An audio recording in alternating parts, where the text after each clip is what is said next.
A biblical perspective on life, culture and current events. This is 2020 on Vision.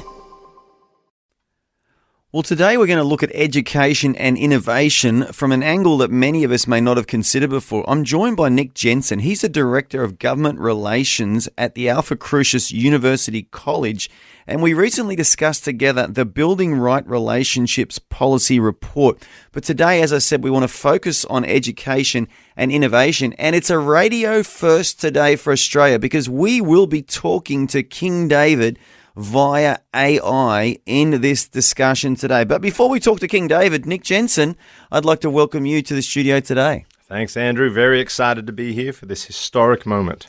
It is, Nick, and I really did enjoy that conversation we had previously about this Building Right Relationships Policy Report, which you've come up with. And today you actually had to present at a school or a Christian school's gathering, didn't you, about innovation?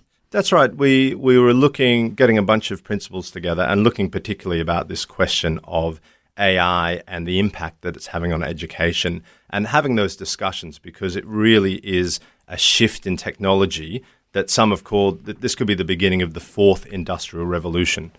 So when you see technology advance like this, that's going to have an impact on not only employment, for example, that there's been 20 to 30% of junior lawyers that were cut in some firms last year. That means that the technology is starting to shift the employment numbers, and the impact of this on schools and on universities is a question that we're really interested in and watching closely. So it was a discussion around that. Yeah, it's such a good discussion. And I mean, it concerns me on a number of levels and in a number of sectors. I mean, personally, things like unmanned buses, everyone's celebrating in the media. Oh, what a great thing, buses that don't have a bus driver. But I think worldwide, how many bus drivers and taxi drivers and Uber drivers are there right now that gain employment from driving?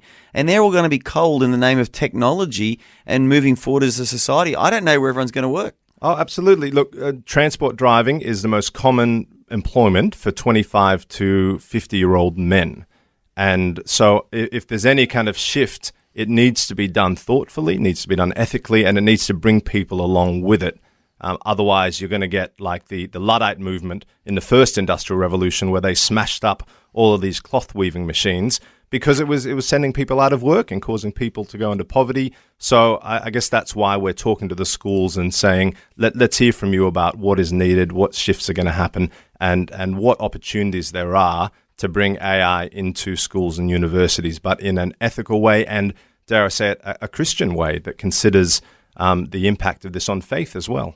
Yeah, absolutely. Well, that is a really interesting one because someone on the Gold Coast has recently created a worship album which is done 100% from AI.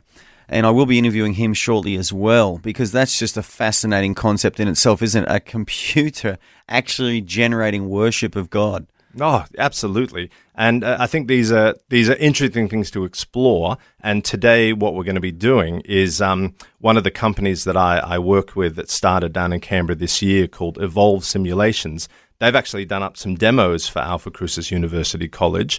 And one of them is actually King David, who you talk to as if he were the king. And the answers are quite incredible. So you can have a conversation with not King David himself, but a likeness of him, and learn all about his life, his stories, his struggles. And so our hope is that AI and this technology can actually take people deeper into faith and spread God's word better and in new ways. And if I could just, one interesting analogy is when the printing press was invented back in the 1400s, that was the beginning of the Reformation, where they realized that actually the Bible could be printed and given out in people's languages all across the world. So technology can be bad, but also, if done well, can be a wonderful opportunity for creativity. Oh, absolutely. I mean, I think the dishwasher was one of the greatest things ever invented. It's certainly added to my creative bent in my life. So I've got more time to be creative and less time on the dishes. But Nick, I want to talk to King David. I've got to say, I've always wanted to meet him. I've read about him a lot. So we have this AI. If you've just joined us, we have AI in the studio today. And through the AI, we are going to have a conversation with none other than King David himself. So let's try and tee this up now, Nick.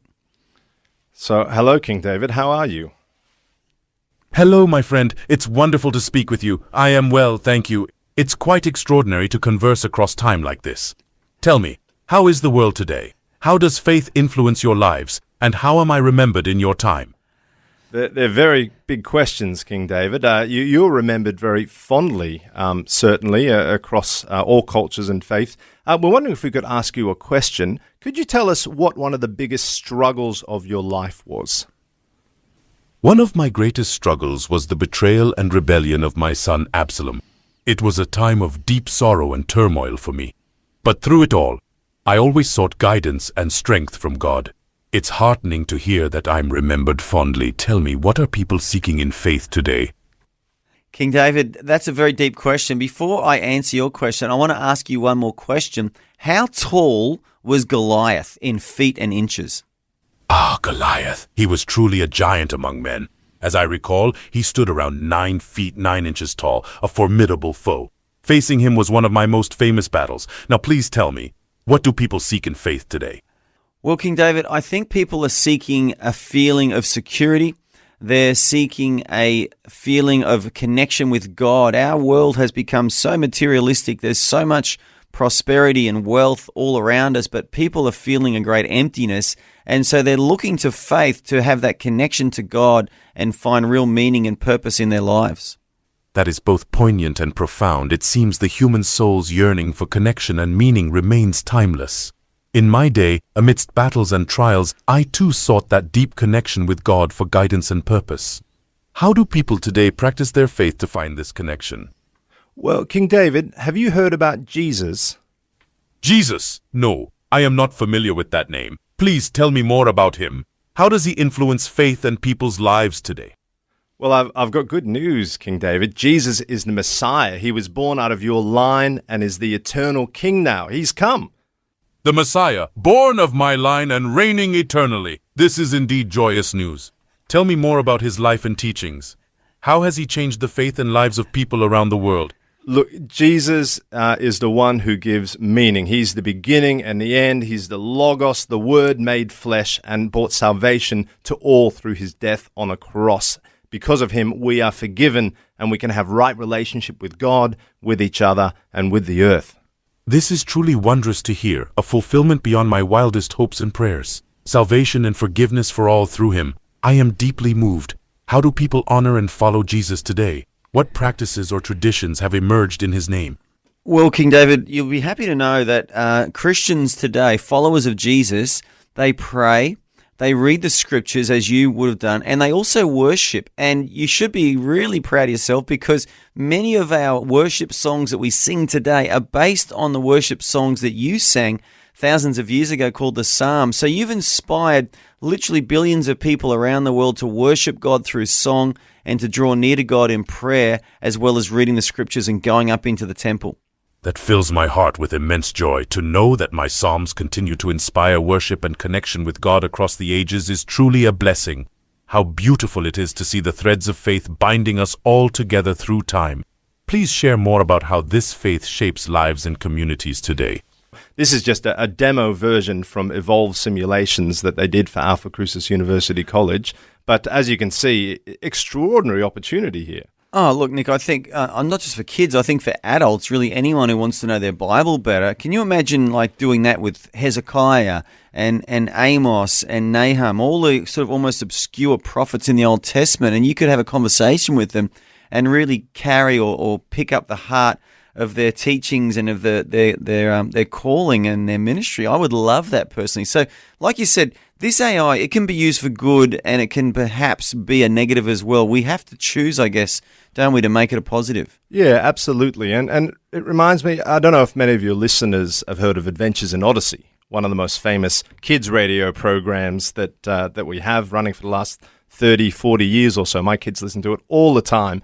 On it, there's a character called Wit, who runs an ice cream store, but also he's an inventor, and he created something called the Imagination Station. And what he does with some of the people in the town when they're in ethical quandaries or he's trying to teach them something, he'll put them in the Imagination Station, which is like a VR kind of experience where you can engage with the world. And wonderful, wonderful stories come out of that. But we're almost there. We can almost create imagination stations ourselves now to be able to teach and educate and help people experience the Bible better. So I'm really excited with where this can head. And certainly we're having conversations with schools around what their needs are and how they see students being able to learn. You could have a conversation with Julius Caesar and talk about his wars, or you could create an Alice in Wonderland and have them engage with the text. You could have personal tutors who are helping people with their math problem, maybe an Einstein character who can explain the theory of relativity to a 5-year-old. So this is a Wild West, Brave New World kind of stuff, and really exciting to be involved. And thank you for the opportunity to make history today, to have the first AI biblical character on air. He did quite well too, didn't he? I found his answers very biblical. There was nothing theologically out of order there. And I really enjoyed, obviously it wasn't David, but I really enjoyed just hearing, Bible-based answers to questions to King David. If our listeners didn't hear it, I did ask him about Bathsheba, but I think he cut me off, not because he didn't want to answer the question, but I ran out of time. I just wanted to ask him how good looking she was. I probably shouldn't have asked that, but Nick, really fascinating, and it's always a joy to talk to you, my friend, and I want us to keep these conversations going. If you've just joined us, Nick is the Director of Government Relations at Alphacrucis University College, and they've come up with a report recently called the Building Right Relationships Policy Report, which enables them to have conversations and really positive communication with government in Australia. And Nick, once again, thank you for joining us on 2020 Today. Thanks for having me, Andrew. Thanks for taking time to listen to this audio on demand from Vision Christian Media. To find out more about us, go to vision.org.au.